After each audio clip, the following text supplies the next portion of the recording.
दक्ष की 60 कन्याओं का विवाह। दक्ष और वारुणी के यहाँ देवी शिवा का अवतार। दक्ष द्वारा उनकी स्तुति तथा सती के सद्गुणों एवं चेष्टाओं से माता पिता की प्रसन्नता। ब्रह्मा जी कहते, देवर्षि, इसी समय दक्ष के इस बर्ताव को जानकर मैं भी वहां पहुंचा और पूर्ववत उन्हें शांत करने के लिए सांत्वना देने लगा। तुम्हारी प्रसन्नता को बढ़ाते हुए मैंने दक्ष के साथ तुम्हारा सुंदर स्नेहपूर्ण संबंध स्थापित कराया। तुम मेरे पुत्र हो, मुनियों में श्रेष्ठ और संपूर्ण देवताओं के प्रिय हो, अतः बड़े प्रेम से तुम्हें आश्वासन देकर मैं फिर अपने स्थान पर आ गया। तदनंतर प्रजापति दक्ष ने मेरी अनुनय के अनुसार अपनी पत्नी के गर्भ से 60 सुंदरी कन्याओं को जन्म दिया और आलस्य रहित हो धर्म आदि के साथ उन सबका विवाह कर दिया।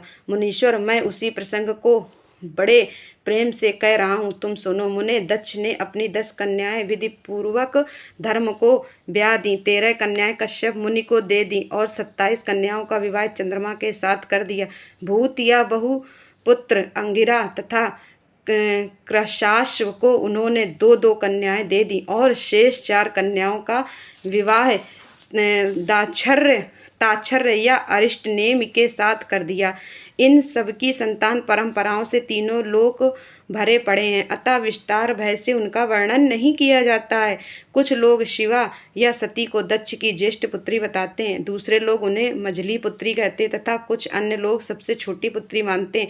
कल्प वेद से ये तीनों मत ठीक हैं। पुत्र और पुत्रियों की उत्पत्ति के पश्चात पत्नी सहित प्रजापति दक्ष ने बड़े प्रेम से मन ही मन जगदम्बिका का ध्यान किया, साथ ही गदगद वाणी से प्रेम पूर्वक उनकी स्तुति भी की। बारंबार अंजलि बांध नमस्कार करके वे विनीत भाव से देवी को मस्तक झुकाते थे। इससे देवी शिवा संतुष्ट हुई और उन्होंने अपने प्रण की पूर्ति के लिए मन ही मन यह विचार किया कि अब मैं वारुणी के गर्भ से अवतार लूं। ऐसा विचार कर वे जगदम्बा दक्ष के हृदय में निवास करने लगी। मुनि श्रेष्ठ, उस समय दक्ष की बड़ी शोभा होने लगी। फिर उत्तम मुहूर्त देखकर दक्ष ने अपनी पत्नी में प्रसन्नता पूर्वक गर्भाधान किया। तब दयालु शिवा दक्ष पत्नी के चित्त में निवास करने लगी।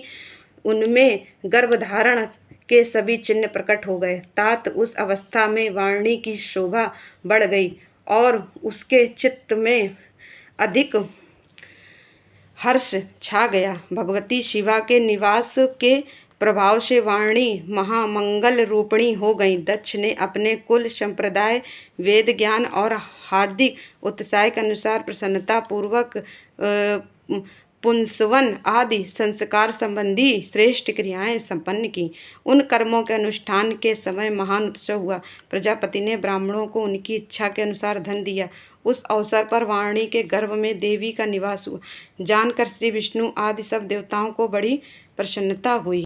उन सबने वहां आकर जगदम्बा का स्तुवन किया और समस्त लोकों का उपकार करने वाली देवी शिवा को बारंबार प्रणाम किया।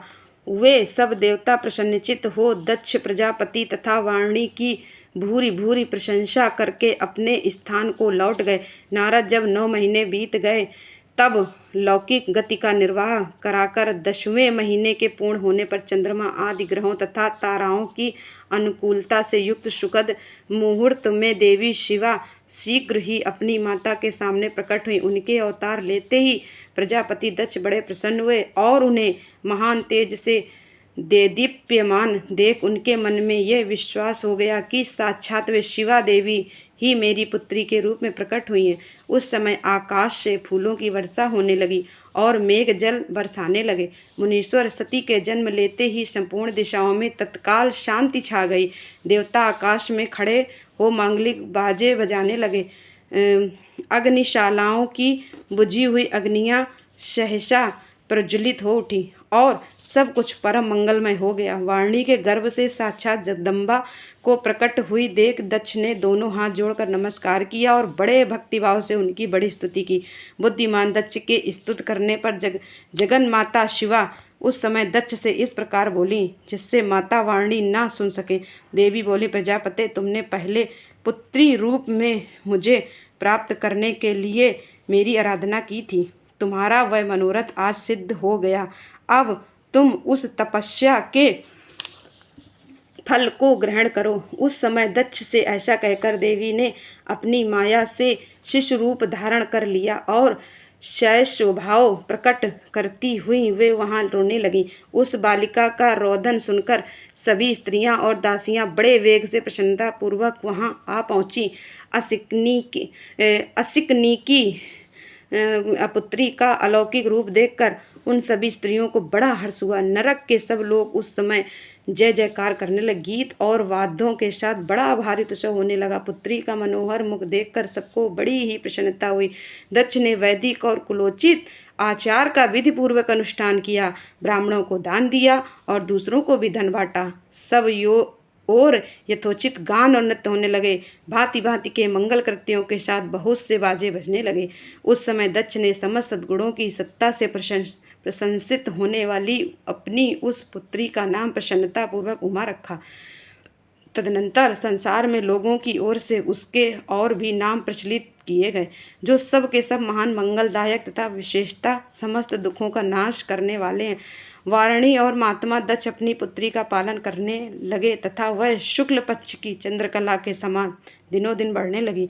द्विज श्रेष्ठ बाल्यावस्था में भी समस्त उत्तमोत्तम गुण उसमें उसी तरह प्रवेश करने लगे जैसे शुक्ल पक्ष के बाल चंद्रमा में भी समस्त मनोहारिणी कलाएं प्रविष्ट हो जाती। दक्ष कन्या सती सखियों के बीच बैठी बैठी जब अपने भाव में निमग्न होती थी, तब बारंबार भगवान शिव की मूर्ति को चित्रित करने लगती थी। मंगलमयी सती जब बाल्योचित सुंदर गीत गाती, तब स्थाणु हर एवं रुद्र नाम लेकर स्मर शत्रु शिवा का स्मरण किया करती थी।